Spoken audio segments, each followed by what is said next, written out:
Hello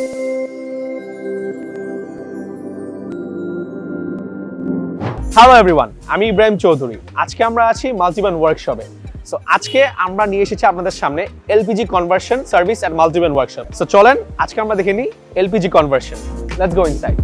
so আমাদের কি consider করা উচিত আমাদের এলপিজি কনভার্সনের আগে? So for the LPG conversion আমাদের একটি ভালো কিট লাগবে। আমাদের কাছে ইটালিয়ান একটি কিট আছে যেটা হচ্ছে গিয়ে Lovato, that multibrand uses for the LPG conversion. Secondly আমাদের লাগবে একটি ভালো টিম, এক্সপার্ট টিম যারা এগুলো সেট আপ করতে পারবে।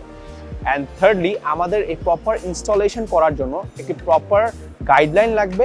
অ্যান্ড ফোর্থ, আমাদের এই এলপিজি করার পরে এই যে রেগুলার চেক আপের থ্রুতে আমাদের পুরো জিনিসটা অনগোয়িং প্রসেসে রাখা লাগবে। তো what are the benefits of LPG conversion? আমরা যদি এলপিজি কনভার্সনটা করি তাহলে আমাদের ফিউল কস্টটা 40 to 50% কমে যাবে compare to petrol and diesel, because যেহেতু আমরা দেখতেছি আমাদের পেট্রোল অ্যান্ড ডিজেলের কস্ট দিন দিন বেড়ে যাচ্ছে। সেকেন্ডলি আমাদের ইঞ্জিনের লাইফটা খুবই বেড়ে যাচ্ছে, বিকজ আমাদের ইঞ্জিন ক্লিন ফিউল বার্ন করতেছে rather than petrol and diesel.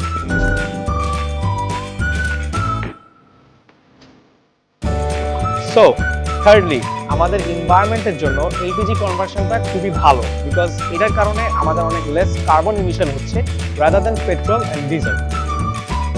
Fourthly minimum power loss. LPG আপনাকে যে পাওয়ারটা দিবে সেম পাওয়ারটাই আমাদের পেট্রোল অ্যান্ড ডিজেল দিচ্ছে।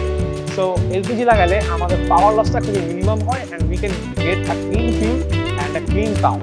If you want lower fuel cost, longer engine life and a safe and smooth drive, তাহলে চলে আসুন মাল্টিব্র্যান্ড ওয়ার্কশপে। আপনারা আমাদের পেজের থ্রুতে আমাদের সাথে কন্ট্যাক্ট করতে পারবেন। So let's make this LPG conversion journey smooth and safe for you guys.